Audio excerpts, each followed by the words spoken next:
10 syarat sebuah negara bisa merdeka. Jadi merdeka bukan hanya sebuah mimpi, tapi bisa kemerdekaan itu menjadi sebuah impian. Kemerdekaan itu menjadi sebuah harapan. Sebuah negara merdeka bisa lewat referendum. Yang dikatakan referendum adalah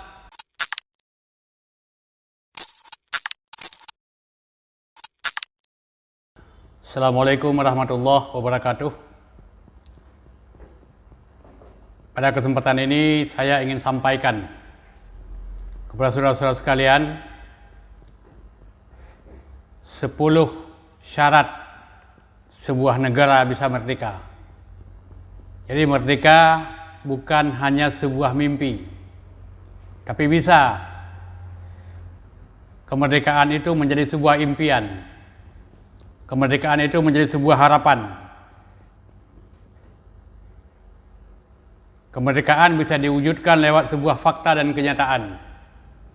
Dan tentunya kemerdekaan itu tidak semudah apa yang kita bayangkan hari ini.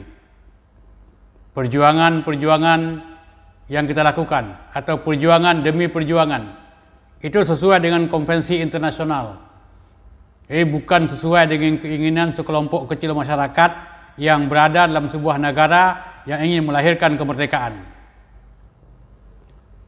Merdeka adalah sebuah negara yang berdiri dengan sendirinya, yang didukung oleh segala macam proses sesuai dengan ketentuan yang telah dituangkan, sesuai dengan konvensi yang telah disepakati oleh beberapa negara. Karena kemerdekaan itu memerlukan hubungan komunikasi. Ada kala komunikasi bilateral, ada kala komunikasi multilateral. Perlu hubungan, perlu komunikasi, perlu menjalin kedekatan dengan setiap negara, lebih-lebih dengan negara tetangga. Sebab setiap bangsa itu memerlukan sebuah kebutuhan. Sebuah bangsa itu memerlukan sebuah keinginan. Jadi kenapa saya sampaikan ini pada kesempatan ini? Ini saya sampaikan sebagai sebuah pembelajaran kepada anak bangsa di seluruh Indonesia. Kita mengikuti aturan yang terdapat dalam ketatanegaraan Indonesia. Jadi agar kita tidak kaku dalam menyatakan, dalam menyebut, dalam berbuat, dalam bertindak. Jangan sedikit-sedikit kita sudah mengatakan merdeka. Jadi ada 10 syarat untuk bisa kita hadirkan sebuah kemerdekaan bagi sebuah negara.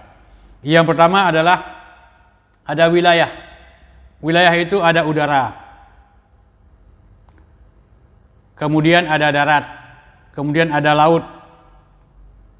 Kemudian wilayah yang ingin kita proklamirkan supaya menjadi sebuah daerah atau sebuah negara merdeka itu adalah wilayah yang tidak dipersengketakan. Wilayah yang dalam kondisi bebas, supaya tidak terjadi konflik intern nanti setelah kita menyatakan merdeka. Itu yang pertama. Kemudian rakyat. Rakyat adalah penduduk menetap, penduduk asli, orang yang bermukim, yang sudah bertahun-tahun, yang ada pada suatu tempat. Itu yang dikatakan dengan rakyat.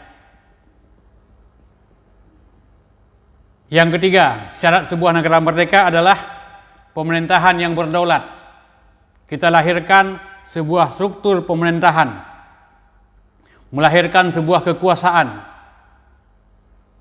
berbentuk sebuah organisasi, dan organisasi itulah yang disebut dengan pemerintah.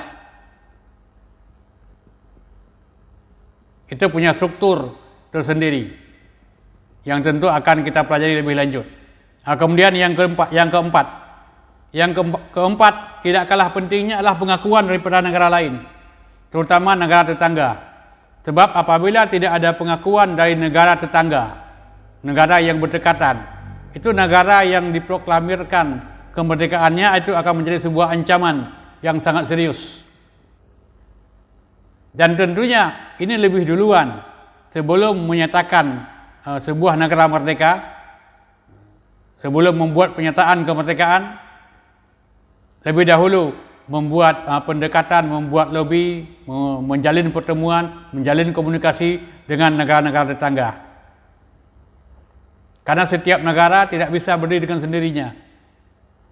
Tidak ada satu negara pun di dunia ini yang bisa memenuhi kebutuhannya. Maka perlu adanya komunikasi, adanya hubungan bilateral atau hubungan multilateral dengan setiap negara yang lainnya. Kemudian yang kelima, syarat sebuah negara itu bisa merdeka adalah manakala kita memiliki mata uang tersendiri. Mata uang sendiri, jadi tidak bisa kita dompleng kepada mata uang orang lain. Dan mata uang yang kita miliki itu adalah mata uang yang laku, yang diakui oleh pasar internasional. Jangan kita punya mata uang tapi tidak bisa diakui oleh dunia internasional. Sehingga setiap kebutuhan yang kita perlukan itu tidak akan bisa terpenuhi. Kemudian yang keenam. Yang keenam, sebuah negara merdeka itu perlu ada SDA. SDA juga seimbang dengan SDM. Sumber daya alamnya. Sumber daya alamnya ada tanah, kemudian ada air, kemudian ada hasil bumi. Karena manakala sebuah negara yang dinyatakan merdeka, sementara di dalam negara itu sendiri tidak memiliki sumber daya alamnya, itu akan menghadirkan sebuah kemiskinan. Kan ada negara yang menyatakan diri merdeka, dia menjadi sebuah negara yang berdaulat, dari segi kekuasaan itu diakui, bagus, tapi dari segi sumber daya alamnya tidak menguntungkan. Sehingga menjadi sebuah negara yang miskin, sehingga rakyatnya itu akan menderita. Jadi ini sangat penting yang perlu kita perhatikan, bahwa sebelum sebuah negara itu merdeka, yang perlu diperhatikan adalah sumber daya alamnya. Apakah tanah itu bisa menghasilkan kesuburan, bisa menghasilkan produk pertanian yang bisa menguntungkan masyarakat? Ada gas bumi? Udara itu potensial apa tidak? Sumber energinya menguntungkan? Ini perlu diperhatikan. Kemudian SDM-nya, yang ketujuh, sumber daya manusianya. Memerlukan orang-orang yang mau bekerja keras, memiliki dedikasi yang tinggi, punya tenaga tampil, punya orang-orang yang terdidik, punya orang-orang yang terlatih, sehingga sebuah negara itu bisa berdiri sendiri. Jadi tidak semua tenaga ahli itu harus direkrut dari negara asing. Itu berapa gaji yang harus dikeluarkan untuk mereka setiap bulannya. Kan repot, kita lihat ada beberapa negara yang ada di dunia hari ini. Untuk tenaga kerja mereka mendatangkan imigran. Para imigran itu, kalau mereka itu pulang kampung, siapa yang bekerja? Bagaimana income per kapita sebuah negara? Ini syarat yang ketujuh. Kemudian syarat yang ke-8. Syarat yang ke-8 memiliki undang-undang, memiliki konstitusi, sehingga melahirkan sebuah kekuasaan. Undang-undang dan konstitusi adalah memuat segala macam aturan yang berkenaan dengan kesejahteraan masyarakat.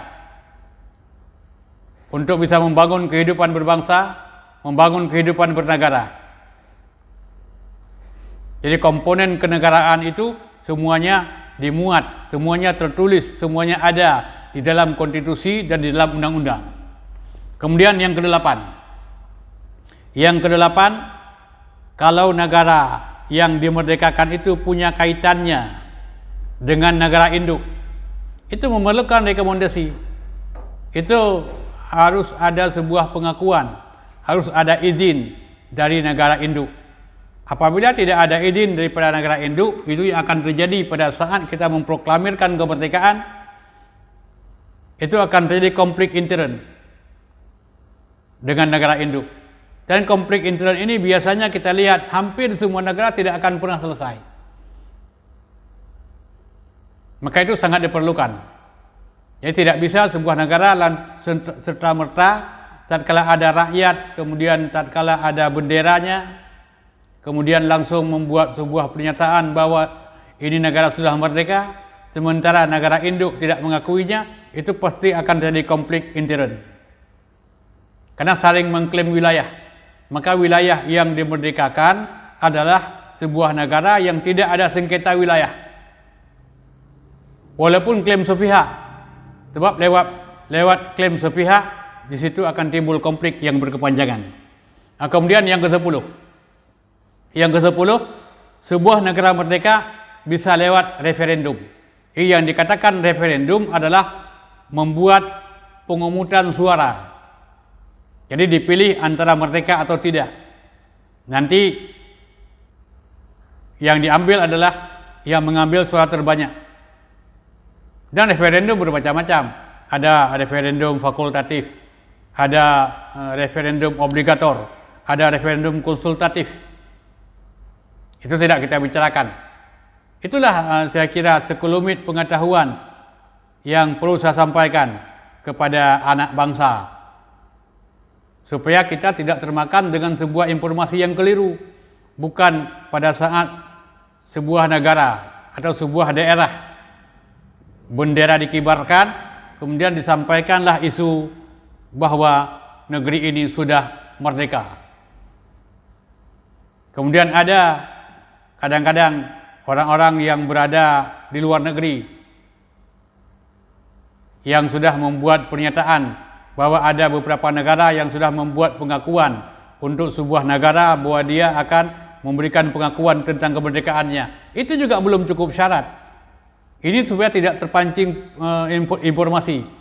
Sebab kita lihat, tatkala terpancing sebuah informasi yang keliru, maka yang diakibatkan adalah kematian dengan jumlah banyak, kemiskinan yang berkepanjangan, lahirnya anak yatim, kemudian betapa banyak janda yang tidak terurus, bagaimana dengan persoalan yang menyangkut kesejahteraan kehidupan mereka pada masa yang akan datang, bagaimana yang menyangkut dengan pendidikan mereka.